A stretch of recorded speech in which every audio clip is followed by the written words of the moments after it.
happy man with a smile on his face. Will he care at all that, apart from the penalty, they managed one shot on target despite all of their possession and dominance? He'd like that to improve, but I think at this stage of his early time in charge, he'll be happy with all of the other stuff like he spoke about there, the courage, the bravery to carry out the tactics that he demands. And I think he seems, when you hear him talking and then see the teams that he's played before, he's a front foot manager. He's on the offensive all the time, doesn't want to sit back and park the bus and wait for opportunities. He wants to go and create that through the press being the instigator. Because for all that, there was that moment towards the end there. Vinicius had a golden chance to get the equaliser. That will bother him maybe slightly, that they could have drawn the game. Well, if they'd have drawn the game, it would have been down to the chances that they didn't put away. But, I mean, this is all about, this is why Vinicius is on the pitch. And this is what all the best quality strikers in the world have the ability to do, which is not play well, but when that chance comes, they stick it in the back of the net. And that was one of those moments. It was his big moment, and he missed. What did he get wrong? That's got to be going back towards the other post. He's high enough. It's not like he's stretching for it. It's almost just like he's tried to glance it towards, the far post. He's just got to be going straight back with it, towards the near post. And, if it ends up a bit more central to that, either way, he's on target. Now, it's a shame because, as a striker, that's the beauty of being a striker. You can have a bad game and you can be nowhere to be seen. But if he scores that, then what comes from that? The confidence that is built. But we are where we are. Indeed, and we will talk about exactly where Tottenham are straight after the break, including hearing from Jose Mourinho. Stay where you are. Straight after the break, it's Premier League tonight. We are live here until 11 o'clock tonight. The first thing we will do, though, is talk in detail about Tottenham, where they find themselves, where they're going, and we'll hear from the Tottenham boss as well. See you in a couple of minutes. Talk football for the next 45 minutes, and we want you to be part of the show, so just use the hashtag PL tonight to join in the conversation. We're getting messages through already, lots of messages from Spurs fans. If you're a Spurs fan, you're watching this, and you've got a thought, we'd love to hear from you. I thought you were bringing the beers. You said you was bringing them. You demanded beers on this very show. You said you'd bring them. And when I arrived outside, there was a guy from a local brewery called Jubilant, and he had a whole thing of beers for me, which are in the green room. Well, there's no good there, are they? Yeah, what? You could probably do with a beer after that, couldn't you? I would love a beer. Right, I bet you would. Well, we'll see whether we can get the beers from there into here. And while we do that, there's loads still to come on this evening's Premier League tonight. We're going to start, though, by looking back on the last 52 hours of Premier League football here on BT Sport, because it has been a busy old week. Well, it's been a really interesting last couple of days, and what a fascinating game we've seen at that stadium as well this evening. But this is how the Premier League table looks after this busy old week. Leicester City, once again, doing brilliantly this season, as they have done recently under Brendan Rodgers, as they did last season. Liverpool will feel very frustrated indeed. And why can't West Ham challenge for the top four? Why can't Everton challenge for the Champions League spots? Aston Villa continuing to do well this season despite a disappointing result in the week. We've got them live on BT Sport at the weekend. Down towards the bottom, Sheffield United are fighting for their lives. They had one win all season. They've picked up 2 wins in the last 10 days. Tricky for West Brom and Fulham, which means that Burnley and Newcastle can breathe a bit of a sigh of relief after the results over the last couple of days. Lots and lots of Chelsea fans getting in touch with us. Rudesh says, Son without Kane is like a car without an engine. Anthony says, Mourinho's pattern of letting the opposition play the ball while we sit and pounce on the counter-attack is not a style worthy of a team aiming to challenge for the Premier League title. And Con says, Jose Mourinho is such a frustrating manager. A decade ago, unstoppable. Now he's stopping his own teams from playing. If you want to share your thoughts, use the hashtag PL tonight. We want to hear from you. Top of that interview, there wasn't really much in it, and it was a penalty that shouldn't have been given that ended up winning the game for them. If you're a Tottenham fan sitting at home listening to that reaction from your manager after that performance, what are you feeling? Yeah, but no, you have to remember, Jake, like, players and managers, you have a different job than just always pleasing the fans, right? And, I'm sure if he was stepping away from football, he might have a different answer. But he's looking at his team that's very fragile at the minute and lacking confidence. And as a manager, it's his job to piece all that together, maintain their confidence with the game that's coming up on Sunday. Yeah. So sometimes, you almost have to lie. The reality is, the chances weren't there for Chelsea, but they dominated the whole game and probably should have scored 2 or 3 more quite easily. We know that. But that's not Jose's job. Jose's job now is to try and drag his team off the floor, because he knows this is a moment where they're in a tough spot. They're struggling. So he can't be doubling down on that and because we're going to do that anyway. That's what we do as pundits, and the fans are going to do it. Everyone's going to double down on how bad Tottenham have been. So as a manager, it's his job to protect them and then try and guide them back to, what they were doing in the earlier stages of the season. JJ, there's only Kane and Reguilon that's injured. He's making it sound like there's, or perceiving that there's sort of 5, 6, 7, 8 first-team regulars that's injured. We're really vulnerable at the minute. We've got to try and get through this. Yeah. This is But if you went through the numbers of like creativity at Tottenham and kind of like who creates the goals, you know, we all know that it's going to be Son, Kane, Kane, Son, Son, Kane, Kane, Son. And you have took a link out of that team that you just can't, that obviously, which is partly his fault because he's been so heavily reliant on one source within the team. And you take it out, and it's been quite clear over the last couple of games that they can't survive from an attacking point of view. Son, I didn't even see Son today. You know, we was having a conversation the other day, does Son get into Liverpool's front three? Over the last 3 games, you're going, well, not a chance. No, not as an individual performance. Without Kane, no, you don't get anywhere near it.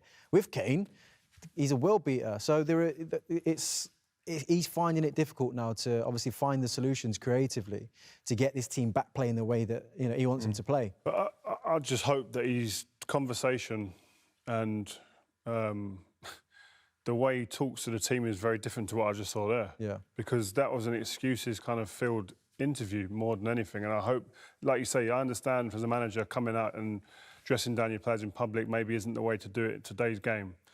But I just really do hope that them players are getting a message that's very different to that interview. And listen, we can talk about Son and we can talk about Kane, Son not performing today because Kane's not there. But that doesn't get away from the fact that there did not seem to be any game plan. Like, even getting out from the back, there's no movement. JJ done a bit at half-time. There's no game plan. There's no, like direction with this team. I don't see it. I just see people playing off the cuff, hoping to get it to Ndombele at the moment, who's going to do something off the cuff to get Son in, if that happens. Son had 1 shot in the whole game. And that was in the 89th minute. And we can focus on individual players and their own qualities. But let's take Brighton as a really good example, where I know you work as a coach with the youngsters, and we'll talk about them later in the show. But if you take the Brighton and the Tottenham squads, you would argue that Tottenham have more quality than Brighton in terms of individual players. That's a right? fact. Yeah. So then you watch Brighton play and you see the plan and you know what they're trying to do. And sometimes it doesn't happen, but you see the progression. That's the problem, I think, that football fans have, is they want to be able to identify with their team and go on the journey with them. We sit here as pundits and we're looking for patterns of play to create some sort of content at half-time or full-time to analyse the game. I can't see any positive patterns within that Spurs team, especially in the first half. Well, it must be down to either the players, like he said, maybe not taking on the instructions and implementing it in the game, or they're not coaching the team to be able to play and have an idea to get out of certain situations. Because you can look at the way certain teams play in this league. You're talking about Brighton. You can see that they're playing sometimes through memory, through repetition, what they've done on the training pitch. I don't see that with this Spurs team. Over the last couple of games, they've been quite lost, and that's why you've seen a different performance in the second half. I think against Brighton, they are a team that are playing with fear, and I think Jose doesn't trust them defensively at all. So they're always contained. You don't have that freedom as a player, I don't think, in this team at the minute, to go into dangerous areas of the park and get the ball and receive the ball on the half turn and nick ones round the corner into the forwards. And they don't have that freedom at the minute. And then it gets to a point where in the second half he goes, well, that was horrendous. I need to do something. And he either changes personnel or he goes, just try and do something. But JJ, they did a few weeks ago when they're top of the league. No, but they had a way of playing then, to be fair to them. They had a way of playing at that point, which was, by all accounts, a lot of people didn't enjoy watching it, but it was very defensive, players behind the ball and catching teams out on the counter-attack. And that Liverpool game, that's why it was so big, because when those chances were missed in that Liverpool game, it's flipped the season on its head. You know, these players have completely lost their confidence from that moment, because maybe, all of a sudden... How can you be so fragile for one game, one instance, to actually change the whole mentality and shape of a season? I think that is crazy fragility. No, look, it's not just that moment. There was another game after that. Then they went to Wolves, I think, and it was the game where they went ahead and then they drop off and then against Wolves, yeah. they concede late. Leicester at home. There's many of those types of moments where all of a sudden he's realising this defence is nowhere near good enough. And it's like, instead of going free, go and play, let's be more expressive and expansive. He goes like that and goes, right, everyone get back here and just, try and defend. And if we can catch teams out with our world-class players like Kane and Son, we do. Even when they play when they were doing well, when they was catching teams on the counter-attack, you can't sustain that. You can't be a top team at the top of the league. We can go back to someone like Leicester and go, well, they've done it throughout the season. But they were drilled. They knew what they was doing. You can't tell me that with Jose playing that constraint football and then going up to Kane, into Son, it still seemed off the cuff. It wasn't going to win the league. It wasn't going to win the league, but we have to all sit here and go, we've probably all sat in these seats at one point and gone, yeah, it's a great style of play. You know, against City when they were doing it, and against other teams when they played against Arsenal, we've all sat here and gone, yeah, teams know what's coming, but they can't stop it. So they had something. How they've lost it is what he's got to figure out.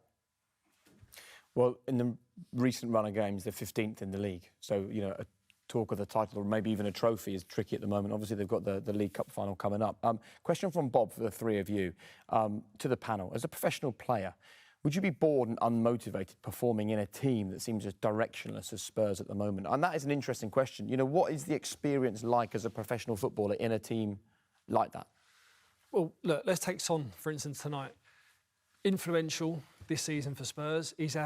I think he had one touch in Chelsea's box before the strike at the end. You know him as a personality, as a person, bubbly, smiley. How long is that going to last with that tonight? I think can't go on. No, I think that's where you do struggle. You know, those attacking players, you can lose them pretty quick if you're not giving them service. Like, we can sit here till we're blue in the face and criticise Vinicius, but realistically, how much service did he have today? He had nothing, did he? Really, there was nothing coming across the box for him to get on the end of. He had one cross, which he should have done better with. But I've always thought as well, though, you know, I mean, in midfield in particular, and as professionals, we do shaping training. It's the most boring thing you can do. We hate it. And there are times in certain games you play a certain way that is not always enjoyable, but you do it to win games of football. That happens as a professional, don't get me wrong. It's not enjoyable. And, you know, right now, it feels like they're all playing that way. But I feel like it affects the attacking players more than, say, it would affect Rio. Rio might look from the back and go, we're having one, we're not having enough of the ball, you need to get on the ball, you know, I saw some stuff at half-time. As a midfield player, I'd be ashamed. Like, if you're not looking to get on the ball as a midfield player, you shouldn't be on the pitch. That's the bottom line. You should never be hiding from the ball. So that's what, at times, to me, it looked like in that first half. I think one area that you'd say that Jose Mourinho, you've got to put him to one side with certain things. There's been a lot of individual mistakes as well. It's not all just Jose Mourinho and his coaching or management that can be called into question. I think there are individual mistakes within this team, especially the defenders recently, that are letting the team down. Like, it's a tight game in terms of the goals and chances created today, but in terms of possession and the way a team played, Chelsea were far and above the better team. And his excuse, like he's saying there as well, there's not many chances. It was a silly mistake for a penalty. There's not much in it. But I think the bigger picture for Tottenham to improve, all of the fundamentals and the team shape and the way that the team's identity is need to be put into place for there to be good growth over a short and long-term period of time. How do you see this playing out? I mean, there's people asking on social this evening, and they're getting in touch with us, whether this sort of has echoes of the end of his time at Manchester United. Does it feel like that yet, or too early for that? I think it's too early. You know, I think he can turn it around, definitely. It all depends on how the players respond, though. You know, we spoke at the start of the show, players run dressing rooms, players almost run football clubs at the minute, and if they are responding to their manager and the manager's getting the best out of them, then you will visually see it. At the minute, we're seeing a quite despondent team, but I'm seeing enough of a reaction, you know, in terms of the spirit of the team right now to know that Jose still has them. So, in my opinion, as long as he still has them, then, yeah, he stays. Look, all Spurs fans are fuming. Let's not get it wrong. They're all fuming, but they're hanging on to a glimmer of hope that there could be silverware. Just because it's him. League Cup. If it was anyone else, any other manager, they'd want him out. But because it's Jose, it's like there could be a trophy, and that's and if this level, if this standard of football continued, you asked this at the end of the first part. No, the answer is yes. But this is before this game. If this is the way Spurs are going to play football for the foreseeable, and you win the League Cup, is that enough? Listen, am I going to be personally happy? No, I want to see a better brand of football. Are Spurs fans going to be happy? Yes, they want a trophy. No, without fans in the stadium, it's cool.